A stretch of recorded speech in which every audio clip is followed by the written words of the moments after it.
अगला प्रश्न है 0 से लेकर 5 तक हमें अंक दिए हैं, इनसे बिना पुनरावृत्ति किए 3 अंकों की कितनी सम संख्या बनाई जा सकती है। यानी ये 6 ही अंक काम में लेने हैं और 3 अंकों की संख्या बनानी है और वह संख्या सम होनी चाहिए। कहने का मतलब हम जब इन 6 अंकों से जो संख्या बनाएंगे वह 3 अंकों की बनेगी, पहली बात तो ये। उसके बाद सम संख्या होनी चाहिए। सम संख्या कब होती है? जब उसके अंत में 0, 2, 4, 6, 8 ये अंक होते हैं, लेकिन हमारे पास क्या होंगे? ये 3 होंगे, 0, 2 और 4। यानी इस जो अंतिम अंक है यहाँ पर मैं 0 लिख सकता हूँ, 2 और 4, ये 3 ही अंक लिख सकता हूँ। इसका मतलब यह जो स्थान है यह तो फिक्स हो गया इन 3 अंकों से।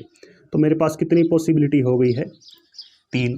अब यहाँ पर हम अगला अंक लिखेंगे।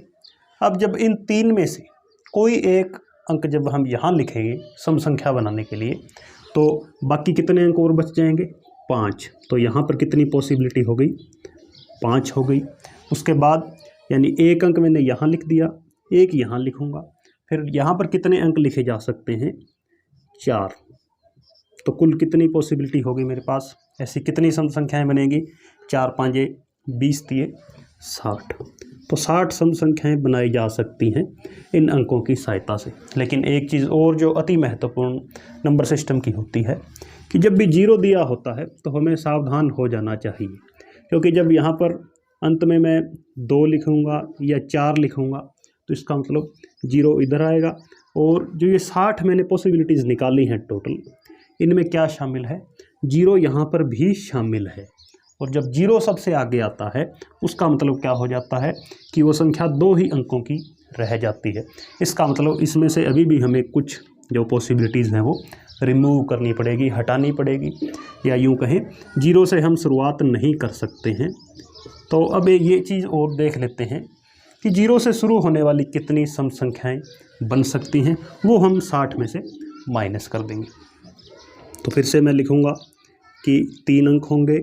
यहाँ पर क्या आ सकता है? 0 तो आ नहीं सकता, क्योंकि 0 तो मुझे सबसे आगे लिखना है। तो या तो 2 आएगा या 4 आएगा सम संख्या के लिए। तो 2 पॉसिबिलिटीज़ यहाँ पर हो चुकी हैं। कहने का मतलब एक अंक तो मैं यहाँ पुट कर दूँगा, एक अंक मैंने 0 यहाँ पुट कर दिया है। तो इस स्थान पर कितने अंक और आ सकते हैं? 4 अंक और आ सकते हैं। तो 4 दूने 8 पॉसिबिलिटीज़ ये हो जाएगी। तो 60 कुल संभावनाएं हैं, 60 सम संख्या बन सकती है। लेकिन उसमें क्या था? 2 अंकों की संख्या भी शामिल थी। जब 0 आगे लिखते हैं तो वो संख्या 2 अंकों की रह जाती है। तो इसलिए मैं अब 60 में से 8 माइनस कर दूंगा, तो 52 मेरा फाइनल आंसर होगा। यानी 52 ऐसी संख्याएं सम बनाई जा सकती हैं जो कि इन 6 अंकों की सहायता से बनेगी और सम संख्याएं होंगी। धन्यवाद।